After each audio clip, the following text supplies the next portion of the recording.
Je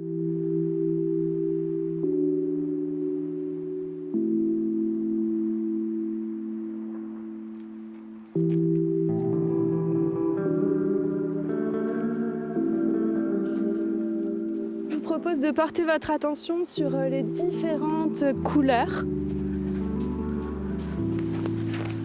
N'hésitez pas à changer les points de vue aussi.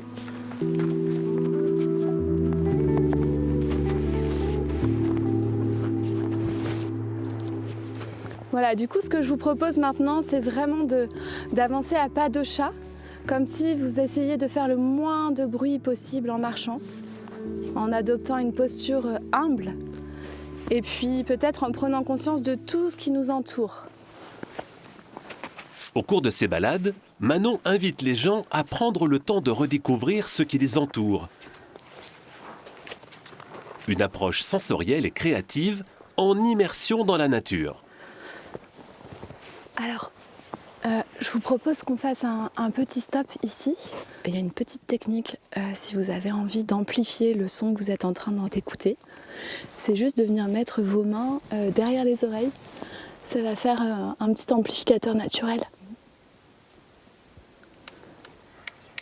Et on entend le pic qui tambourine.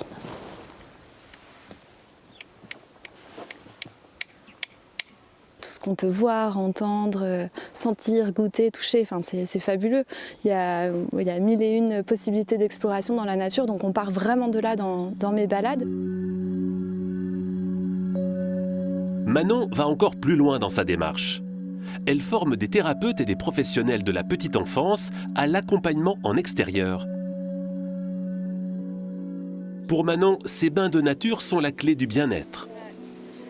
Là, je vais vous transmettre un outil que vous pouvez utiliser avec les différents publics avec lesquels vous travaillez. L'idée de ce jeu-là, c'est d'être vous-même en fait votre propre appareil photo. Vous allez être en duo. Anaïs, c'est mon appareil photo et moi, je suis la photographe. Et donc, elle a les yeux fermés et moi, en tant que photographe, j'ai très envie de lui faire prendre ça en photo. Donc, vous pouvez aussi, avec son autorisation, est-ce que tu es d'accord pour que je règle un petit peu l'objectif? Voilà. Et puis, quand vous voulez prendre la photo, tchac! On ouvre les yeux et on fait une pause assez longue pour mémoriser. Super exercice aussi pour la concentration.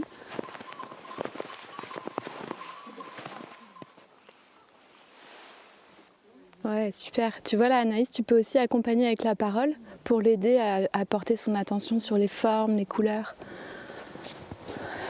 J'ai vraiment envie qu'on considère la nature comme un espace qui nous fait du bien, on vient de là. C'est justement dans cet espace-là qu'on est capable de trouver tout ce dont on a besoin. Par exemple, j'accompagne des personnes âgées qui sont atteintes de la maladie d'Alzheimer. On s'est rendu compte rapidement que quand elles mettaient un pied dehors, il y a tout un vocabulaire qui est revenu, donc ça favorise vraiment la concentration. Et ce qu'on constate aussi, c'est que ça améliore vraiment l'humeur. C'est indéniable, les bienfaits sont vraiment là.